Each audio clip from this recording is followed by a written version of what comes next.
Pagi semuanya, baiklah perkenalkan, nama Yopen Susi, kelas manajemen 4, NIM 2110417559, mata kuliah manajemen operasi, dosen pengampu Ibu Putih Febriasari, SEMSC. Baiklah, di sini saya akan menjawab soal UTS, yaitu soal yang pertama, jelaskan definisi manajemen operasi. Soal yang kedua, jelaskan peran manajemen operasi dalam organisasi berdasarkan integrasinya dengan bidang pemasaran, keuangan, dan fungsi pendukung lainnya. Yang ketiga, jelaskan perbedaan antara konsumen eksternal dan internal. Yang B, jelaskan perbedaan antara supplier eksternal dan internal. Soal yang keempat, jelaskan perbedaan proses operasi di perusahaan manufaktur dan jasa. Soal yang kelima, jelaskan definisi tujuan dan contoh proyek dalam dunia bisnis dan kehidupan sehari-hari. Soal yang keenam, jelaskan hubungan antara kualitas waktu dan biaya dalam pelaksanaan sebuah proyek. Yang ketujuh, jelaskan kurva project life cycle. Soal yang ke-8, jelaskan dimensi-dimensi yang terdapat dalam manajemen kualitas. Jawabannya, yang pertama, jelaskan definisi manajemen operasi. Definisi manajemen operasi adalah bentuk pengelolaan menyeluruh serta optimal pada aspek tenaga kerja, barang-barang atau mesin, peralatan, dan bahan mentah, atau faktor produksi lain yang bisa dijadikan produk barang dan jasa yang lazim diperdagangkan. Jawaban soal yang kedua, jelaskan peran manajemen operasi dalam organisasi berdasarkan integrasinya dengan bidang pemasaran, keuangan, dan fungsi pendukung lainnya. Jawabannya, peran manajemen dalam organisasi yaitu manajemen operasional dibutuhkan dalam sebuah bisnis untuk mengontrol aktivitas produksi. Sebuah bisnis membutuhkan pengawasan terhadap beberapa unsur penunjangan kegiatannya, seperti keuangan, pemasaran, dan juga produksi yang masuk ke dalam kegiatan operasional.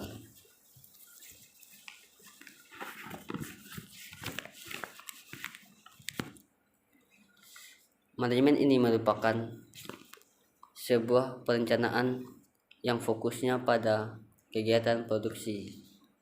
Tugasnya untuk memastikan proses produksi terjaga dan berjalan sebagaimana mestinya.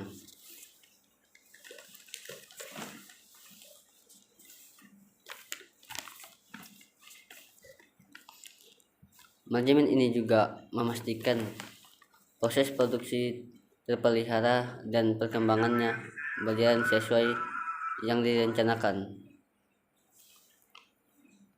Fungsi pendukung lainnya yaitu 1.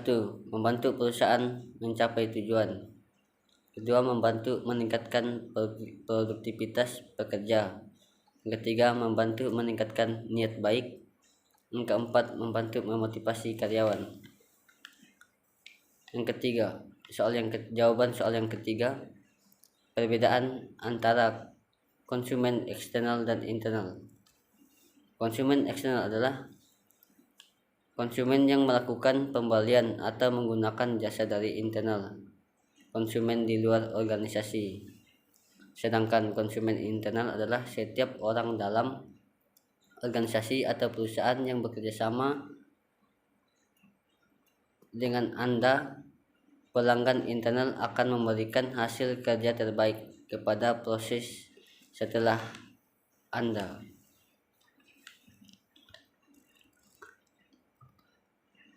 Yang kedua, perbedaan antara supplier eksternal dan internal. Pemasok eksternal adalah semua orang di luar perusahaan termasuk supplier, pemerintah, dan masyarakat yang memasuki produk. Yang kedua, pemasok internal adalah semua orang di dalam perusahaan yang menghasilkan produk untuk rekan kerja yang lain di perusahaan atau keterkaitan antara bagian. Soal yang keempat, jelaskan perbedaan proses operasi di perusahaan manufaktur dan jasa. Perbedaan perusahaan manufaktur dengan perusahaan jasa.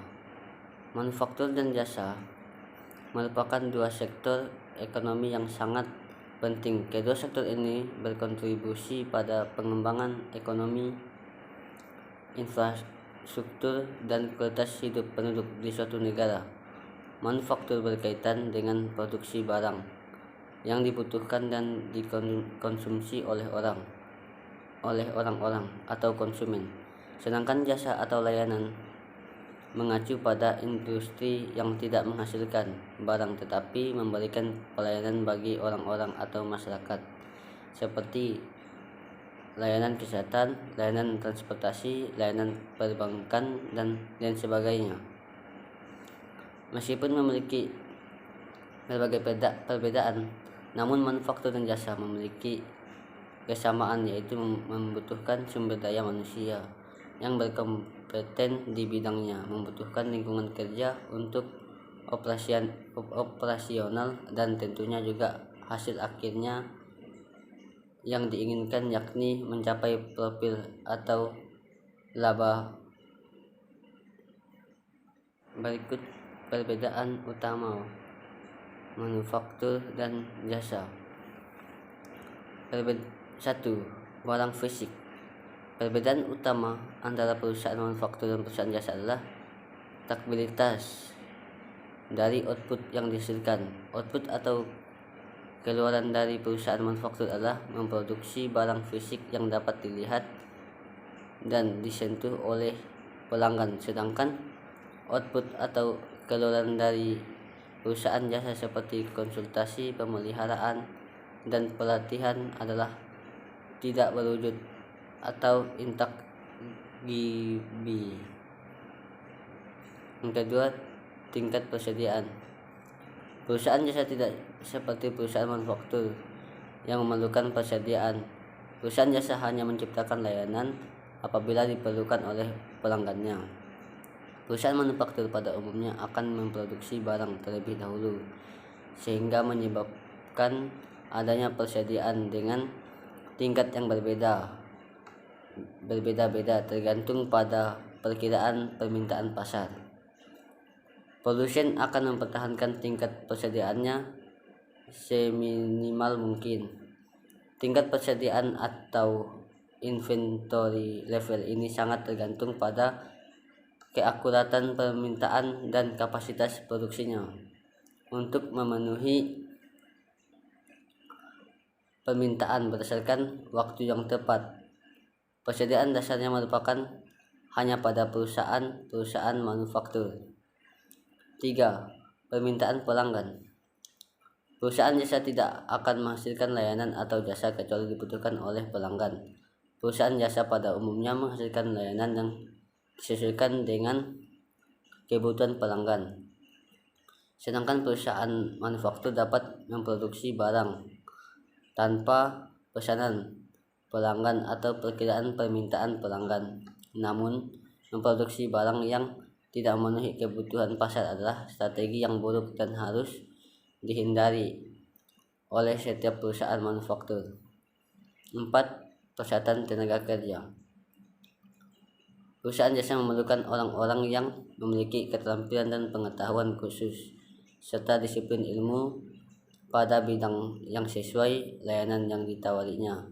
Penyampaian layanan atau jasa bersifat pada karya dan tidak dapat dengan mudah otomatisasi, sedangkan pabrik pada perusahaan manufaktur dapat mengotomatisasi banyak proses produksinya, sehingga dapat mengurangi kebutuhan terhadap tenaga kerja atau jasa. Bisa juga memindahkan fasilitas produksinya ke negara-negara yang biaya tenaga kerjanya lebih rendah. Yang kelima, lokasi fisik. Perusahaan jasa tidak memerlukan lokasi. Orang yang bekerja di perusahaan dapat memberikan layanan di mana saja. Sedangkan perusahaan manufaktur atau pabrik harus memiliki lokasi fisik untuk mengoperasikan produksinya dan juga penyimpanan persediaannya. Soal yang kelima, jelaskan definisi, tujuan, dan contoh proyek dalam dunia bisnis dan kehidupan sehari-hari. Definisi yaitu manajemen proyek ialah salah satu manajemen atau tata cara dalam mengelola sumber penghasilan yang penting untuk menyelesaikan proyek dari awal sampai selesainya proyek tersebut. Manajemen proyek dapat dipakai pada jenis proyek apapun dan dipakai secara luas untuk menyelesaikan proyek yang besar dan kompleks.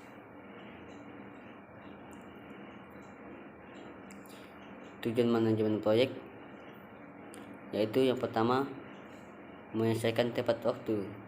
Pada saat menyelesaikan sebuah proyek, waktu merupakan hal yang sangat dibutuhkan dalam mengerjakannya. Salah satu kunci keberhasilan dalam menjalankan manajemen proyek adalah dengan memberikan keyakinan terhadap pelanggan terhadap waktu yang sudah ditentukan dalam menjalankan proyek.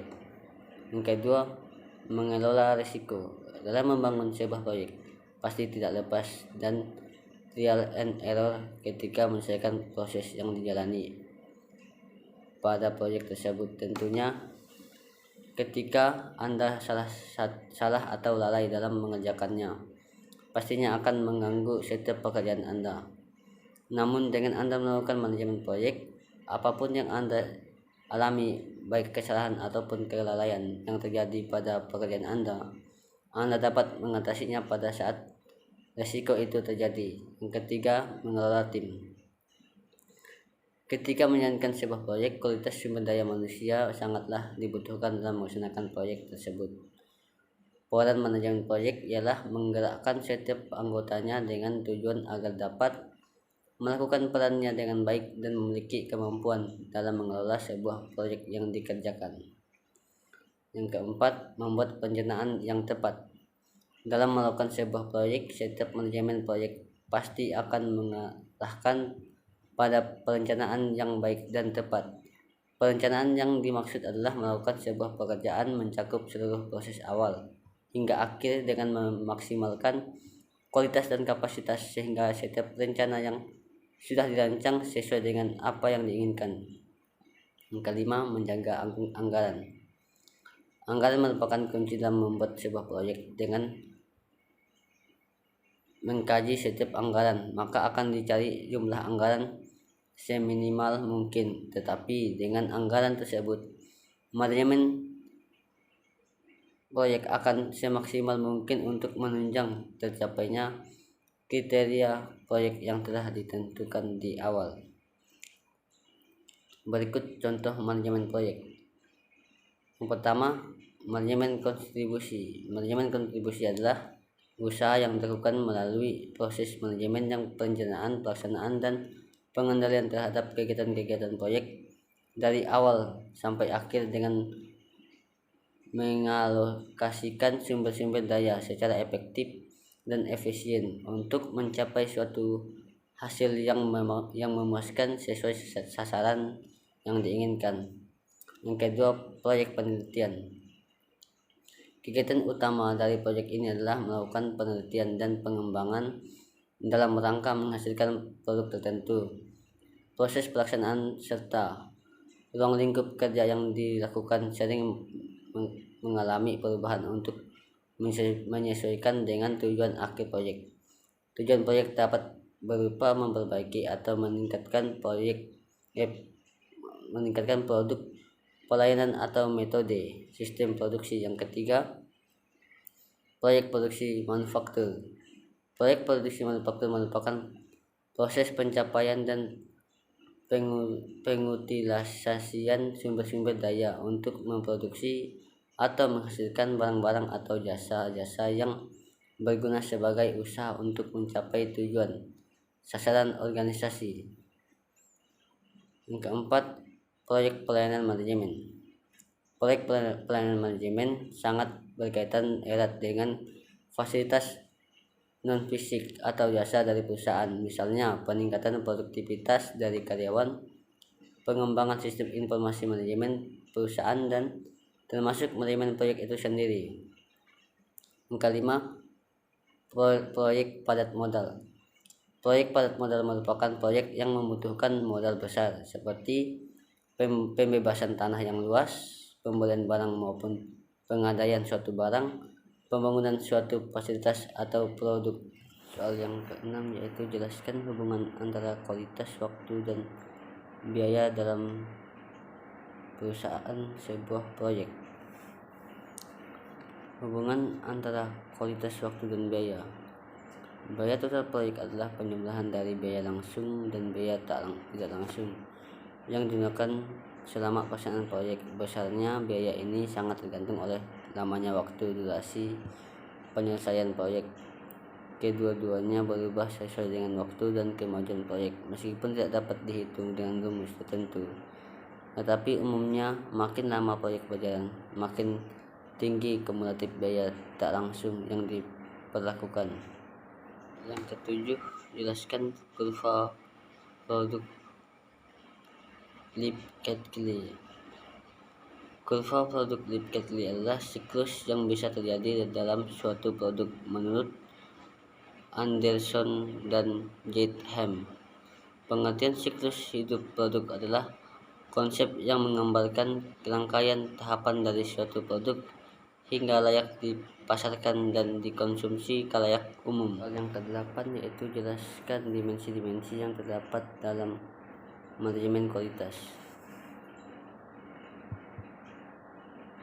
Dimensi-dimensi yang terdapat dalam manajemen kualitas yaitu 1.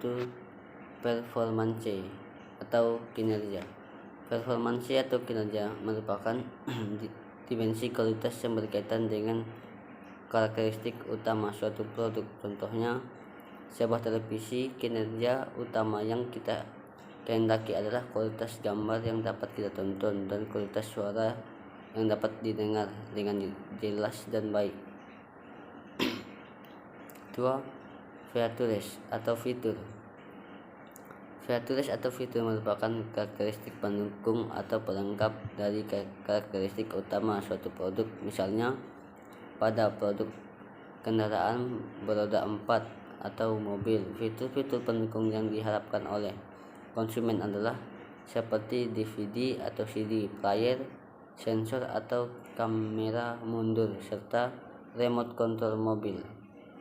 Yang ketiga, reliability atau kehandalan. Reliability atau kehandalan adalah dimensi kualitas yang berhubungan dengan kemungkinan sebuah produk dapat bekerja secara memuaskan pada waktu dan kondisi tertentu. Yang keempat, conformance atau kesesuaian. Conformance adalah kesesuaian kinerja dan kualitas produk dengan standar yang diinginkan. Pada dasarnya, setiap produk memiliki standar ataupun spesifikasi yang telah ditentukan. Yang kelima, durability atau ketahanan. Durability ini berkaitan dengan ketahanan sesuai produk hingga harus diganti. Durability ini biasanya diukur dengan umur atau waktu daya tahan suatu produk. 5. Serviceability. Serviceability adalah kemudahan layanan atau perbaikan jika dibutuhkan. Hal ini sering dikaitkan dengan layanan purma jual yang disediakan oleh produsen, seperti ketersediaan suku cadang dan kemudahan perbaikan jika terjadi kerusakan, serta adanya pusat pelayanan perbaikan atau service counter yang mudah dicapai oleh konsumen. Yang kelima, aesthetis atau estetika keindahan.